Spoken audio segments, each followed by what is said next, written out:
Assalamu alaikum students. Today we are going to talk about the capacitor. So what actually the capacitor is? It is a device which is used to store the charge. Why we need to store the charge?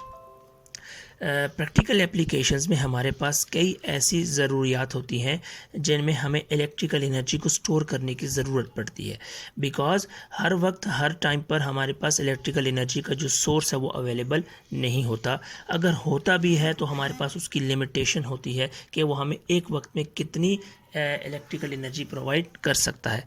But अगर हमें हमारी ज़रूरत ज़्यादा है या हमें charge को store करके रखना है फॉर दी फ्यूचर पर्पस, सो उसके लिए क्या है, हमें इलेक्ट्रिकल एनर्जी को स्टोर करने के लिए हमें एक ऐसी डिवाइस चाहिए जो चार्ज को स्टोर कर सके। सो जब हम चार्ज को स्टोर कर लेंगे इट मीन्स वी आर हम क्या कर रहे हैं, इलेक्ट्रिकल एनर्जी को स्टोर कर रहे हैं। चार्जेस के पास कौन सी एनर्जी होती है, electrical energy. So this is the need of the capacitor. Now what actually the capacitor looks like, हमें कैपेसिटर कैसे नज़र आता है देखने में। it just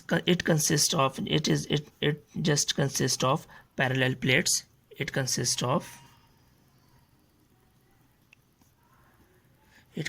of two parallel plates, two parallel metal plates. तो दोनों पैरल प्लेट्स सेपरेटेड बाय, जो दोनों की दोनों प्लेट्स हैं उनमें कुछ डिस्टेंस होता है, separated by small distance.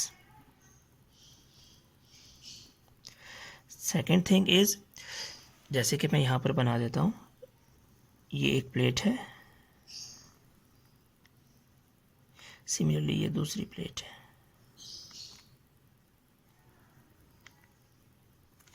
सो ये दोनों प्लेट्स के दरमियान कुछ डिस्टेंस है। Now in between these two plates there must be some medium. So medium भी हो सकता है, मीडियम क्या हो सकता है, एयर भी हो सकती है, कोई भी शीट हो सकती है किसी भी मटेरियल की, या कोई और इंसुलेटर। तो ये इस बात का ख्याल करना है, there is medium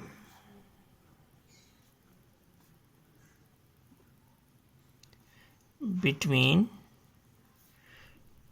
to plates. This medium is called, हम इस मीडियम को कहते हैं dielectric. Dielectric could be any insulator. हमारे पास जो डाइलेक्टर है वो कोई भी इंसुलेटर हो सकता है। सो अब ये काम कैसे करता है, ये मेरे पास ये जो डिवाइस बनी है दो प्लेट्स की, इसको हम कहेंगे ये मेरे पास क्या है, कैपेसिटर है।